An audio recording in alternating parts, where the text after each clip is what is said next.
us. But I just want to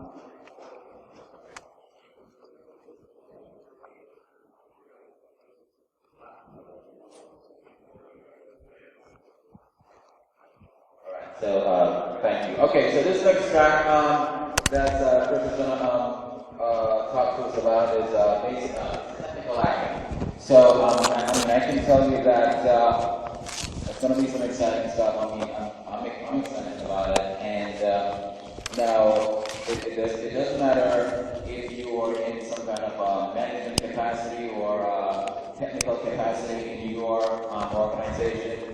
You should be interested in this stuff, right? Because security affects, all of us, and a huge part of that is, the hacking portion of it. So let me just, talk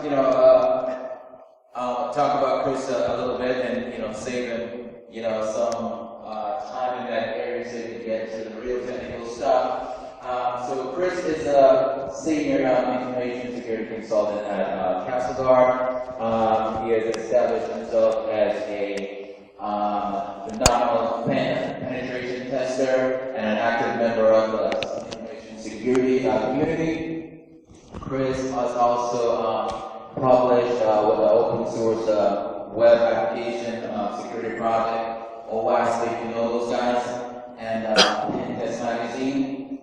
Chris is a penetration tester using multiple open source tools, and in addition to network layer testing, Chris also specializes in web application vulnerability as well. So he's going to be discussing today with us the mindset of a hacker, and all the way from information gathering to exploitation. So, ladies and gentlemen, I want you to help me welcome Chris Berberich. Thank you. How do I turn this on?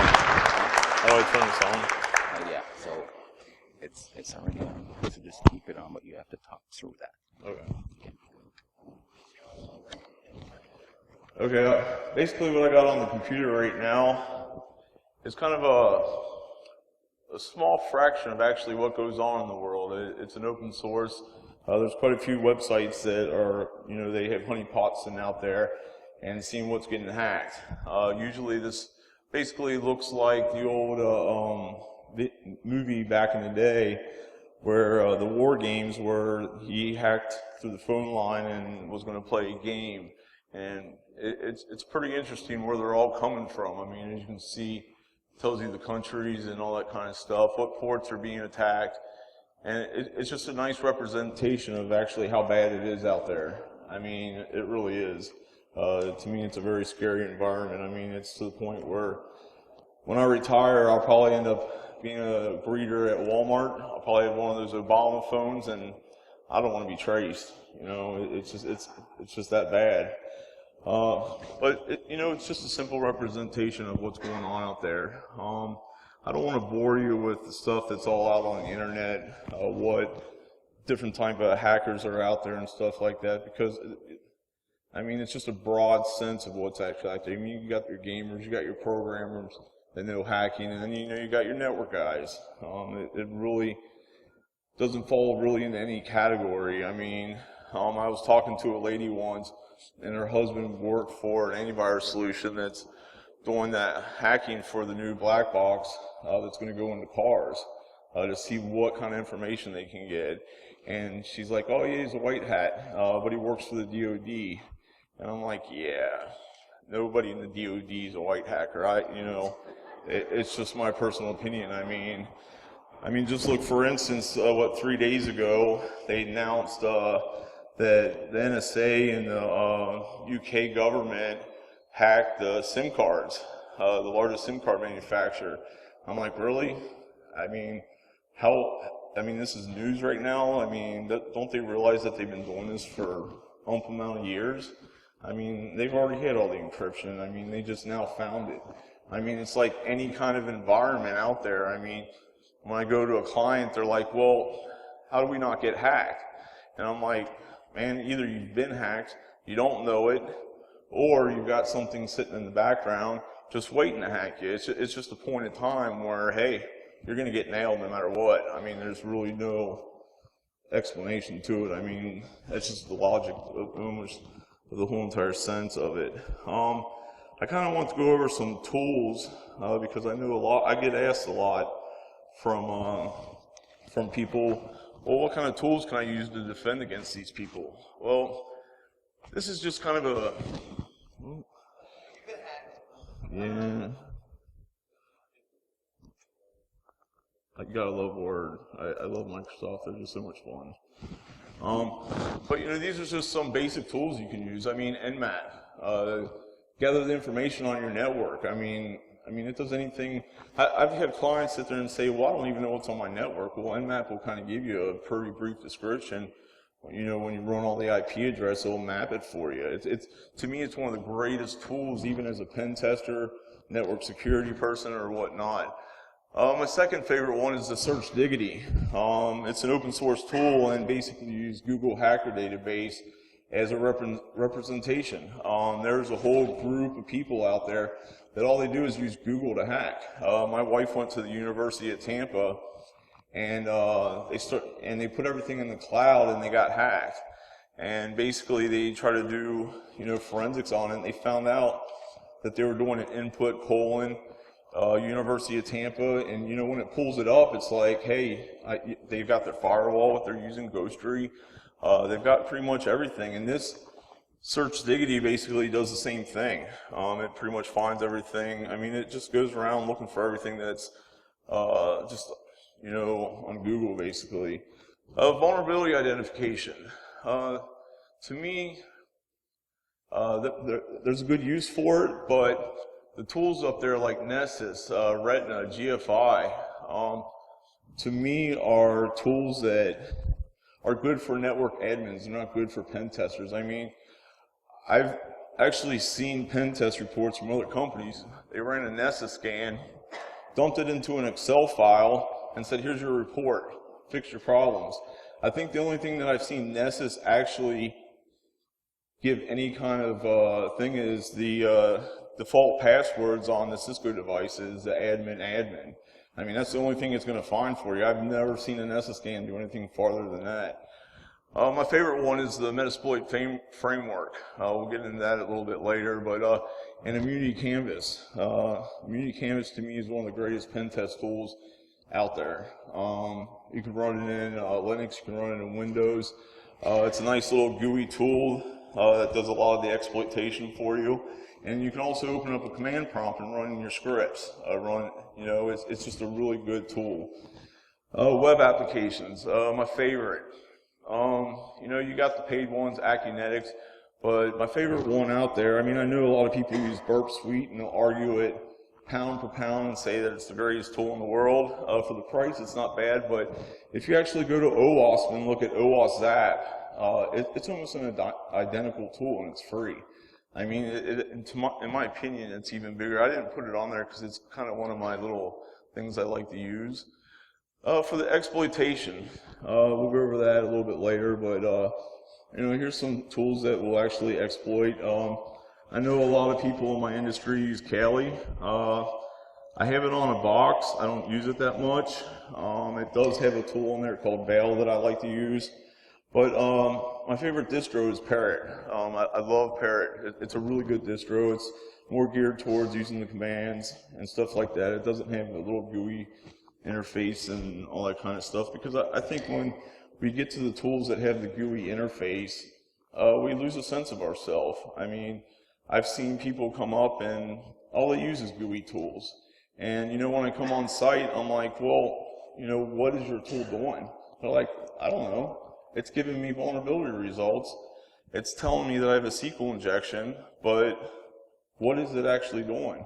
I mean, now the people coming out of college, they don't know anything about scripts. They don't write them and stuff like that. They use GUI tools. Even I've seen developers where all they do is copy and paste a Java query. I mean, and I'm like, well, what's the security behind it? Are you putting it in the visual to look for security flaws? Oh no, we're just trusting the website. I'm like, oh, okay.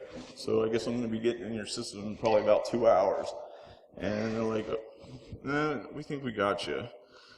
There's a couple other tools on here. Like again, Search Diggity. I do like the Backtrack 5. I kept an ISO of it, and I like it a little bit better than Kali. But password crackers, I actually didn't list enough for there. Cane Enable is one of my favorite. Just the fact that when you go on site, you can enumerate your users within it. You just go in, look at the network, hit the little plus button, it'll pop up what internal IPs you're working from, and you just type in, your 10 dots, your 192s or 176s, and it'll pull up every user on there, and it'll even give you the administrator account. So it's basically just a good representation of kind of, I guess, to start your pen test. But to actually, for me, a pen test actually starts when you start opening Linux. I've never really found a true tool in Windows that could actually do. I know Arbitrage actually has a Windows based form that you can use, but I'm just not a big fan of Windows. But I've kind of wanted to show you kind of a brief description on how I actually go and get root access to the domain. I use Veil, and I use Kali because that Metasploit is on there. But basically, just kind of showing you documentation I'm going to show you how to bypass the AV. And if you look up there, it's just kind of where to get it from. Let's scroll down to the download. Just got to Google Veil.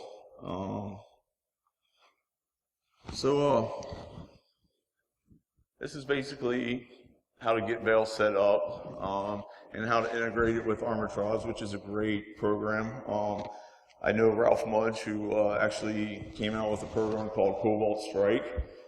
Very good. It's like a paid commercial version of Arbitrage, and it runs on Linux only, but it's got a GUI interface for people who need it. But you have to kind of combine the two. You have to combine your Metasploit into Arbitrage, and then you have to go back to Veil. Here's just a little bit more information how to get everything ready for you. A couple URLs that might help you out.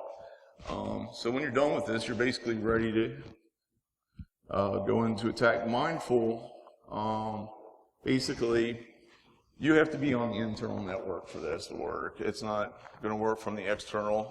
We're going to go into that later, but as a pen tester, I fly in on Monday. I go and I scope my target out.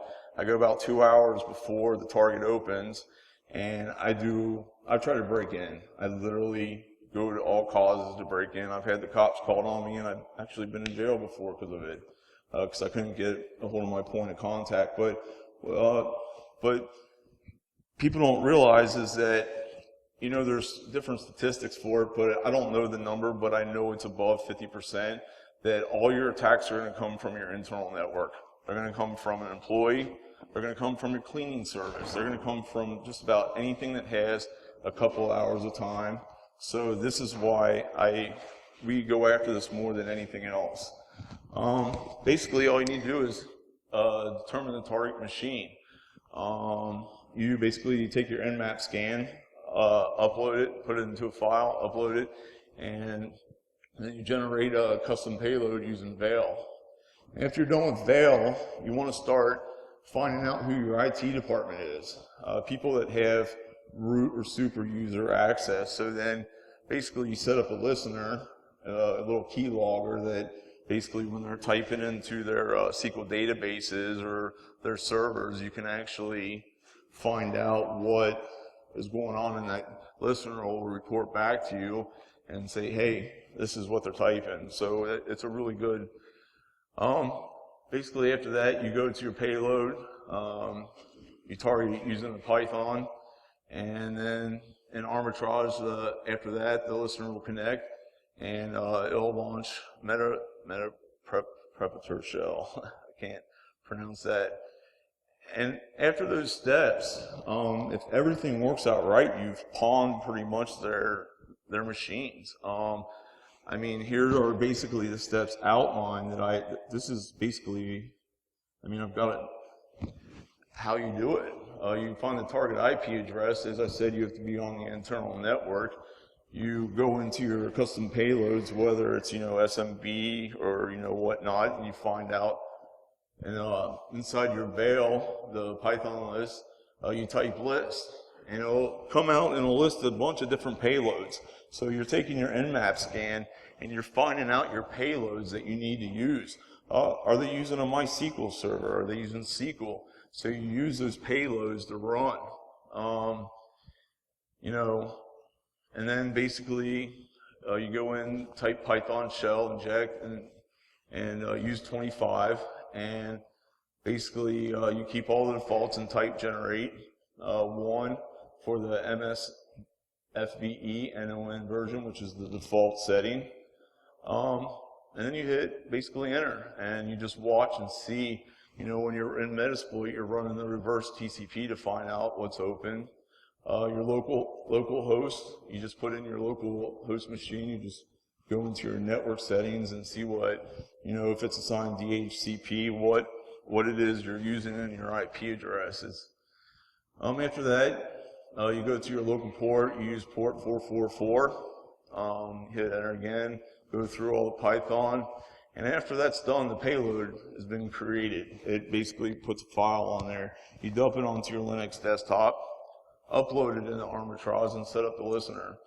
And people have just gotten it over and over that, they know you're there, so you would think they would know that you're trying to do everything you can to basically, listen in. So you'd think they wouldn't even type in their power admin username and password. You start the listener. I usually run it for about 6 hours because by 10 o'clock I've got my Linux box up, and by the time I leave it's about 6 hours. And I go to the hotel. I see what anything that it's put out. So, and then you can deploy custom payloads. It's actually really easy. There's so much information out there that basically you can write any kind of payload in Metasploit that you want and root the AD. So that's pretty much basically why I'm doing other stuff in the background. This is kind of what's being launched. Another thing that I really like to do, we'll go to the next steps of punning with Veil. When you see an AV, the only AV that I have found that has blocked it is a Semantic. Semantic 12.1.533 is the only one that has actually blocked our access to it. All the other AVs we've just destroyed through it. It goes straight through. So our success rate is about 98% getting, rooting, and basically, and this is basically using Veil to evade all that stuff. And if you just go through it, it's basically the same thing. You're setting up a listener. You set up, your password, the IP address target machine, and the file, and you dump it into a file so you can get it. And basically, at that point, like it says, you pretty much pawn the machine. You're there. And people, sometimes you'll get alert that people will come in that you're working for and they'll say, hey, I see you put in this account on my AD. Oh, yeah, we got you. But some of them don't even pick it up, which is a really scary situation. And another thing that we like to do that, let's see here.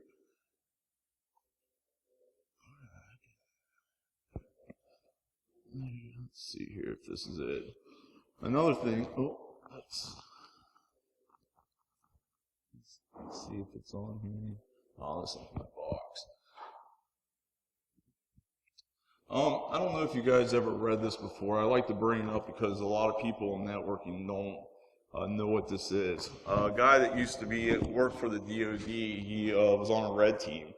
So I don't know the date, it was years ago. He basically wrote a manual You can get it off of Amazon. You can get the PDF file just about anywhere, but I've loaded it into a PDF file. But it's basically the Red Team manual. What they use, what is standardized in the DoD, and I mean it has loads of information about Kali. I mean anything you need to know about a network, it basically will tell you how to do it. This to me, I know a lot of people say, well, you know, the TCP/IP book is my Bible. Well, you know, that Bible is this thick long. How are you going to relate to it? I mean, this thing has any kind of dump you want to it, Linux, Windows. And one thing I really like about it, because I'm a huge proponent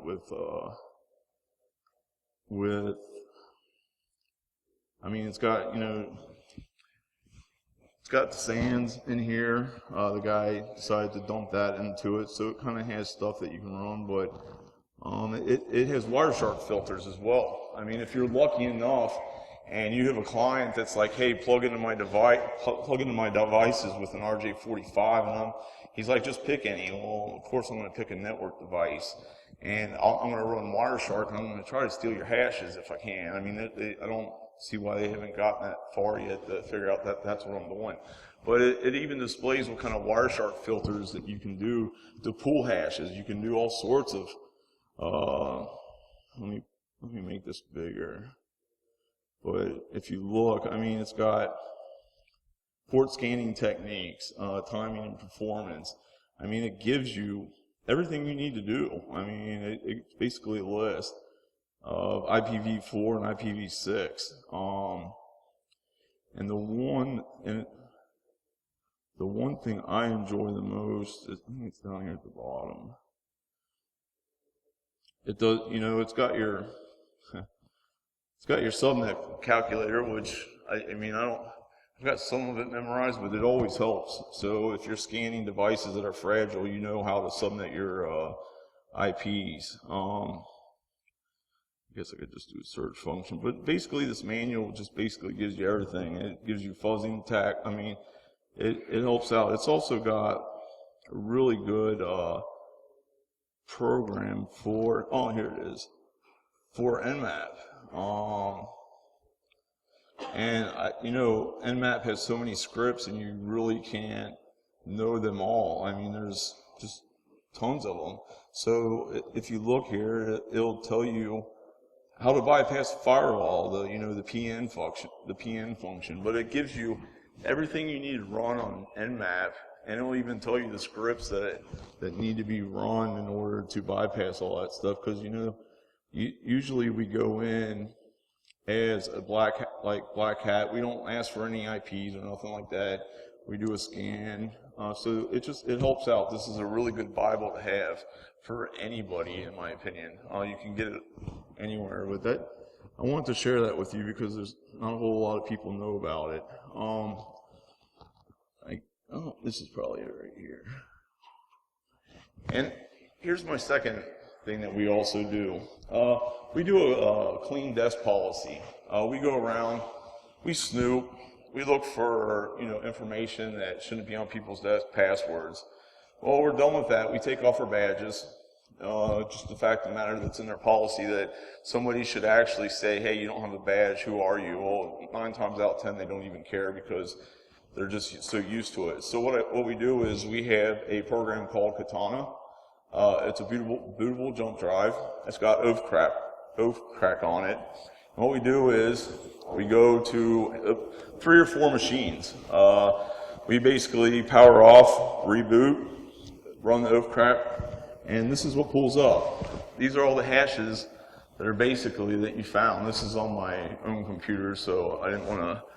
But I mean, after you find these hashes, I mean, like I said before, you run Kane, you enumerate the users, and run this through Hashcat or something like that. I mean, yeah, to run that kind of stuff, you need a really strong GPU to crack them. Otherwise, you're going to be there for days trying to crack them. I was talking to somebody, here that, they actually go online and dump the hashes because they say they can find the hashes in 9 hours. Well, why would you do that? That just means that they have your password, and if they really wanted to, most websites are already going to pull your IP address.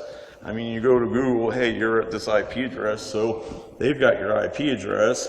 You just dumped all your clients' hash files, or even your own systems, trying to crack them yourself, and it's like, wow, okay, you're going to be pawned in about a month and a half, maybe, because they know exactly where you're at. I mean, most people these days, when they're on a client site, aren't going to be running a proxy to hide your IP address because your client already knows that you're there. So it's just another way of breaking into a system.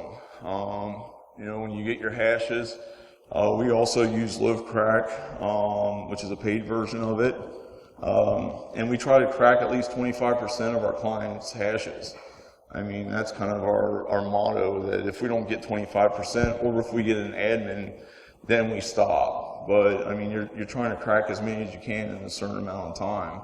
But you know, that to me is basically an internal pen test in a nutshell. I mean, if you go any further, you're going to go down a rabbit hole, and you're not going to get out of that rabbit hole. So you kind of have to stop there. Well, then, you know, let's skip over to the network side. You know, the web applications, the servers are sitting on the outside. To me, every day it's getting harder and harder to get in. I mean, the web application is still, you know, in its infant stage. Very honestly, I mean, you know, we get in about 80% of the time through a web application. We find, you know, an FTP server, for instance. I mean, people are still using anonymous FTP, and I have not figured out why. I mean, I went to a client, I hit an anonymous FTP, and all you do is type in, when the username comes up, you type anonymous, you type in any other email address that you want, and bam, you're in, you got the FTP. So I started dumping the files of the FTP server, and I saw a manual in there. I'm thinking, I didn't get much. Well, I started searching through the manual, and these guys make ATM machines. Well, on page 43, basically, is how to root and reset your ATM machine. I called the client up. I'm like, you need to take this file off. And he's like, it's easy for our clients to get. I'm like, look, man, I can literally go down to your ATM machine, steal as much money as I can, and you're not even know because I'm going to root your ATM machine. I took screenshots and sent it to him, and he's like, oh shit. He's like, what the hell? You know? He's like, I didn't even know that was in there. And it was just one of those things that I caught. I mean, anonymous FTP is just, it's so simple just to disable. I mean, and to be honest, it's on like 70, 80% of the machines I see, and it's like, okay, I mean, it's scary. I mean, but, you know, hacking network devices like Cisco and stuff are becoming tougher and tougher every day. In the past year, I think I've found 4 Cisco devices that have the default username, password, admin, and you know, I go in and it's just, people need to realize default passwords need to just go away. I mean, I've seen printers. I mean, I had a printer just this past week that had a default admin account, and the guy's like, well, you can't do nothing with it. I'm like, well, we're coming in from a do no harm approach, so yeah, right now I can't, but you know what, if you want, I'll scrape your memory, and you've got, you know, 3.96 megabytes of information on there. Let me see what's on there. He's like, okay, scrape it. Well, I scrape it, and it has a ton of information on it. It has account numbers and stuff like that. Somebody printed out a list of people that were coming in to apply for loans and stuff like that. And I'm like, this is the problem. You need to change your admin account. And he's like, well, okay. Well, all fun and dandy. It is what it is. People just need to go through their systems and slow down. And, you know, on the external, I really think that the true way to get in onto an external network is social engineering, and a lot of companies are not doing it these days. I mean, the company I work for does social engineering religiously, but I've seen companies decline it, and, you know, we send out an email, you know, that Wednesday before to see if anybody clicked on it. You know, we have a script written behind there that basically connects, puts a keylogger in, and tells us exactly what's going on. And, You know, to me, that's the best way to get in. I mean, it's so hard to crack a Cisco device. It's so hard to crack those external devices because they're hardened down. I mean, they've been scanned by, you know, Qualys, Nessus, all the big scanners every 3 months, and, you know, they don't have Poodle on there anymore or nothing like that. So to me, it's that. And the only other exception is the web application. Those are pretty easy still to get in because developers miss so much stuff. I've been in meetings where when I get on site, the developer's like, you're not going to get in my system. I'm like, oh man, you're in trouble, dude. I had 5 websites to scan. You're in charge of one of them. I literally went after that website with everything I had. I mean, I've got a vampire box at my house that holds viruses, malware, anything you can think of. I launched it at a site, and lo and behold, one of their servers picked it up. I got a back door, rooted his server, and he just wasn't happy. I mean, that's pretty much what I have on the external and internal stuff. I don't know if you guys know another good script. I don't have it in an executable file because it would just rain havoc. It's a rubber ducky. Hack5 has put out, if you Google Hack5 rubber ducky script, it basically will send you to a website, and it has, I think, like 12 vulnerability scripts. Then it's got reconnaissance scripts, and basically you pick what script you want, which I did. Add a user, bam, I've got a script. Well, yeah, I've got to put on my jump drive to make it executable, but I have a script here that's free, open, right on the source, that I can add users to accounts. I mean, it's open source, it's wide open, and it does the job. If I can't get in, like say the NetBIOS is locked down, I can't use Oathcrack or nothing like that because you need to boot up. Change the boot options to USB, and if it's locked down, you can't. I'm done. So I use a rubber ducky script, and basically I plug it into it. When I do my snooping around, I try to find to see who might have the highest access on the domain. And what I do is I wait for them to go to launch, and I plug it in, and basically I add myself a nice little user, add myself a nice little account. I plug in a little keylogger that supports Wi-Fi, sends it back to me. Next day, I've got all the information, and I've just rooted the account. I mean, to me, some people might say, yeah, you're cheating. Some people might say, yeah, you're. I've had my friends tell me, well, you're already on the inside, so you already pawned them. You know, yeah, I agree with that. I mean, once you're in somebody's network, there shouldn't be any reason that you haven't gained access. But I don't think it's really about that. I think it's actually telling the client how to lock their systems down more than anything else. Because, you know, you IT guys are working 60 to 100 hours a week. I mean, something happens on your network on a Friday, you're working all weekend. You don't have time to keep all this stuff in your head. So that's why we come in and we try to help clean the house up. So to me, I think it's a good idea, just the fact that, yeah, I'm on the inside, yeah, I should get root access, but for them to know how I got it, you write a little report saying this is how you did it, and now they know. They know now to lock the BIOS. I mean, I don't know the percentage out there, but in what I've seen, about 98, 99% of all workstations do not have their BIOS locked down, which to me is scary because, you know, you can just go in and it's just a simple fix like that.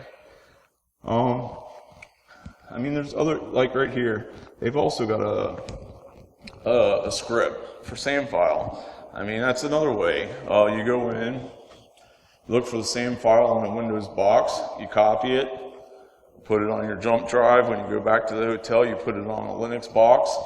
Hey, it might show passwords and it might not. Most of the time it does. Sometimes you have to do a little bit tweaking to the file, but the SAM file is the file that basically holds all your passwords, and we try to steal it as quickly as we can. So, you know, there's 3 different ways that we go in and try to gain root access.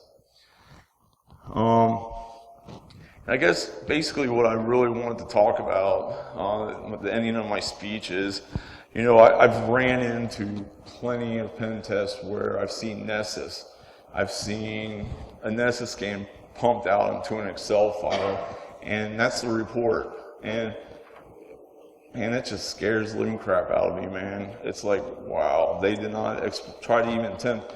And I'm not harping on any software. I have no thing, but I've seen people run the Nessus file, dump it into a Metasploit Pro, let Metasploit Pro run for as long as it can, and it still hasn't hacked anything. I did a test run. I put anonymous FTP on my server at my house, ran that scan, had anonymous FTP in Nessus, bumped it up to Metasploit. It didn't even find it. I'm like, well, for the $27,000, it should have found it. I mean, I know a lot of people use it and it's good software. I'm not here to harp on it. But it's just some things that having a pen tester on site is so much more valuable than running GUI tools. And my thought on it is, and I talk about it in my little inner circle. I'm an organizer for DEF CON. I follow DEF CON a lot, and I talk to a lot of people within the organization. And what we've come to the conclusion is that we need to have a standard. I mean, we have NIST, which is my favorite because I like the ISO audits, one of my favorite audits, PCI audit. I mean, PCI requires you to have a VPN access into their inner network. Well, let's think about that. I mean, is a hacker going to have access in there? I mean, how are you going to test the outside to get internally and have VPN access? I mean, you're really not finding any vulnerabilities because all you're looking for is the honeypot on the inside because you don't care about the external because you don't even know what to do with the external. So, and people wonder why their credit cards are being hacked. I mean, what kind of audit's going to allow you to have VPN access into the network? To me, that's scary. That's why I like to follow NIST. And I think as IT security professionals, I think that we need to basically beef up who is doing the testing. I would like to see something along the lines is the Department of Defense where they do a 15-year background check for TS clearance and above. I mean, I think that has to be some kind of standard who's doing your pen test. I mean, there's people out there that run GUI tools, and is that you? What are you doing, man?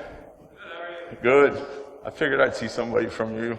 But I think we should have standards. I think we should go, a good guideline to me is CREST. CREST overseas makes you do a 6-hour pen test. They vet you religiously, and you know who your pen tester is. They'll even tell you kind of where they're located, and I think that's kind of one of the standards that we need to implement in the United States. I mean, I really think we need to start doing the ISO-based standards. But, it is what it is. So, I don't know if you guys have any questions. I kind of ramble on about this stuff because it just comes to my mind so quickly. Have you used WCE for the passwords as well? No, I haven't. No, we have a strict, we have kind of an Excel spreadsheet that we go over, and we have to hit every mark. Our audit is basically NIST, PCI, a little bit of SOC and stuff like that, and we have to go look, for the MS-12-020 vulnerability, the XP, stuff like that. So we go after the big stuff. So we kind of we're in there, we're in and out, man. We're literally there a day, so you can't really go down a rabbit hole too much, you know what I mean? So, yep. Hey, Chris, what would you say to young kids that are interested in this area, and how do they get started? I think I saw on the website for BSides, I think a mentor is really good. I do it for my nephew's 15. I've been mentoring what to do and what not to do. Schools are doing a really phenomenal job. I just saw, I guess, University of South Florida did really well in the cyber attacks.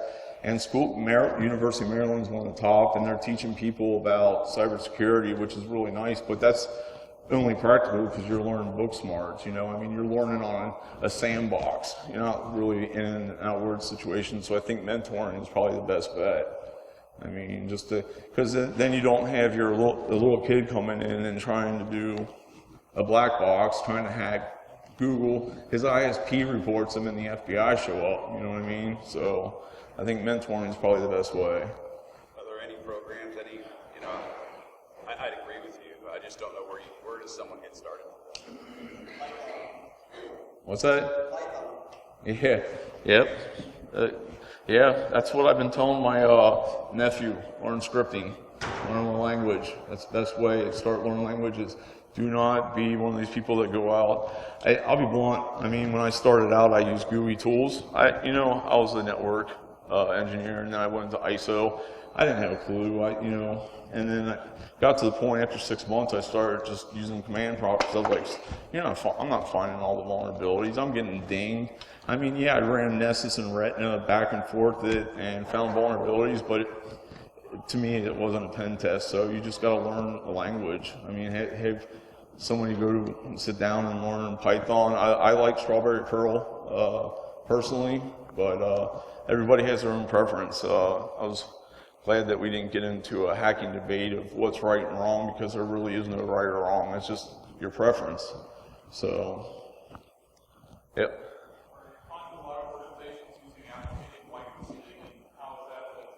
Oh, whitelisting, that's a whole animal in itself. The audits that are out there are forcing you to whitelist your IP address. We tend to not whitelist them the first day to see what we can do, but then we do go to our client and say, hey, we need our IPs whitelisted, and to me that's just a vulnerability in itself. We actually had a client that wanted us to run on the first day scans against his network with his ISP and IDS on to see what it was blocking, what kind of messages were coming back, and what kind of alerts he was getting, and then basically he wanted it without. That's what we started out to see what vulnerabilities, and the vulnerability count was just a total difference. So, I mean, I understand why, because you want to find all the devices whitelisting, which makes sense, but I don't think you should start out that way. So, yeah, it's a weird animal. Yep. Security in mind, is there a preferable password management solution for the platform? No, I've seen smaller clients use Excel. Yeah, they don't have the manpower. We have clients that do not have an IT team, so they have it in Excel. I've even seen, I'm not going to name any names, but I've seen a core processing company that runs all the use the same admin password for every server. I got it, and it was the name of the company, admin, this, and this. I mean, it was 14 characters this long, but really, I mean, you've got 14 systems and then the same admin for you to get in. And I talked to the lady, and she's like, well, it's easy for us to get in, and we don't have to change them every 3 months. I'm like, look, I just cracked all your passwords. You're using the same one for every server, so I think there's a problem here. And she's like, well, we'll have to get with the client. But, I've seen other stuff. Usually, be honest with you, a lot of people are using Excel, which is pretty scary because that file sits around, and it's not encrypted, lo and behold. So, there's a couple different programs like KeyPass and stuff like that I've seen people use. There's a lot of free open source stuff. I think they're basically the same. Yep.